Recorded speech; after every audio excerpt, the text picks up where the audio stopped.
നാണ്യവിളകൾ cash crops. നാണ്യവിളകൾ പ്രധാനമായിട്ടും നാലായിട്ട് തിരിക്കും. നാരുവിളകൾ പരുത്തി, ചണം. പാനീയവിളകൾ തേയില, കാപ്പി. സുഗന്ധവിളകൾ ഏലം, കുരുമുളക്. മറ്റു വിളകൾ കരിമ്പ്, റബ്ബർ. ഫസ്റ്റ് നമുക്ക് കരിമ്പ് നോക്കാം. Sugar cane. പുല്ലുകളുടെ കുടുംബത്തിലെ അതികായകനായ സസ്യം കരിമ്പ്. കരിമ്പിൻ്റെ ജന്മദേശം ഇന്ത്യ. ലോകത്ത് ഏറ്റവും കൂടുതൽ കരിമ്പ് ഉൽപ്പാദിപ്പിക്കുന്നത് ബ്രസീൽ. ഇന്ത്യയിൽ ഏറ്റവും കൂടുതൽ കരിമ്പ് ഉൽപ്പാദിപ്പിക്കുന്ന സംസ്ഥാനം ഉത്തർപ്രദേശ്. കേരളത്തിൽ ഏറ്റവും കൂടുതൽ കരിമ്പ് കൃഷി ചെയ്യുന്ന ജില്ല ഇടുക്കി. കൂടാതെയുള്ള മറ്റ് സംസ്ഥാനങ്ങൾ ഉത്തർപ്രദേശ്, മഹാരാഷ്ട്ര, കർണാടകം, തമിഴ്നാട്, ആന്ധ്രാപ്രദേശ്, ഗുജറാത്ത്, പഞ്ചാബ്, ഹരിയാന, ഉത്തരാഖണ്ഡ്, ബീഹാർ എന്നീ സംസ്ഥാനങ്ങളിലും കരിമ്പ് കൃഷി ചെയ്യുന്നുണ്ട്. പുഷ്പിച്ചാൽ വിളവ് കുറയുന്ന സസ്യം കരിമ്പ്. കരിമ്പ് വിളവെടുത്ത് കഴിഞ്ഞാൽ ഉടൻ തന്നെ ഫാക്ടറികളിൽ എത്തിച്ച് നീരെടുക്കുന്നു. കാരണം കരിമ്പിൻ്റെ സൂക്രോസിൻ്റെ അളവ് കുറയും, അല്ലെങ്കിൽ കരിമ്പിലുള്ള സൂക്രോസിൻ്റെ അളവ് കുറയും.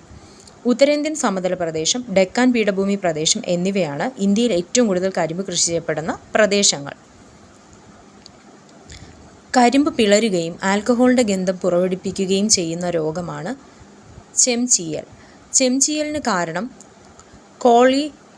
കോളിറ്റോട്രിക്കം ഫാൽക്കേറ്റം എന്ന ഫംഗസാണ്. കോളിറ്റോട്രിക്കം ഫാൽക്കേറ്റം എന്ന ഫംഗസാണ് ചെംചീയൽ എന്ന രോഗത്തിന് കാരണം.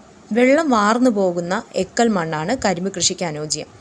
1880 ജാവയിലും 1912 കോയമ്പത്തൂരിലും കരിമ്പ് ഗവേഷണ കേന്ദ്രങ്ങൾ ആരംഭിച്ചു. 20 ഡിഗ്രി സെൽഷ്യസിനും 30 ഡിഗ്രി സെൽഷ്യസിനും ഇടയിൽ താപനിലയിലുള്ള കാലാവസ്ഥയാണ് കരിമ്പ് കൃഷിക്ക് യോജിച്ചത്. 75 സെൻറ്റിമീറ്റർ മുതൽ 150 സെൻറ്റിമീറ്റർ വരെ ലഭ്യമാകുന്ന വാർഷിക വർഷപാതമാണ് കരിമ്പ് കൃഷിക്ക് അനുയോജ്യം. സക്കാരം ഒഫിഷ്യനാരം എന്നാണ് കരിമ്പിൻ്റെ ശാസ്ത്രീയ നാമം. 2019 നവംബറിൽ കരിമ്പ് കർഷകർക്ക് വേണ്ടി ഉത്തർപ്രദേശിൽ ആരംഭിച്ച ആപ്ലിക്കേഷനാണ് ഈ ഗന്ന ആപ്പ്. അപ്പോൾ കരിമ്പിൻ്റെ ജന്മദേശം ഇന്ത്യ, ലോകത്താണെങ്കിൽ ബ്രസീൽ. ഇന്ത്യയിൽ കൂടുതൽ ഉൽപ്പാദിപ്പിക്കുന്ന സ്റ്റേറ്റ് ഉത്തർപ്രദേശ്, കേരളത്തിൽ ജില്ല ഇടുക്കി.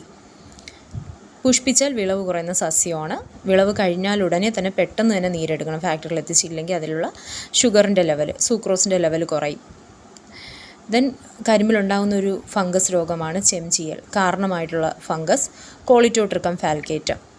പിന്നെ വെള്ളം വാർന്നു പോകുന്ന എക്കൽ മണ്ണാണ് ഇതിന് നല്ലത്.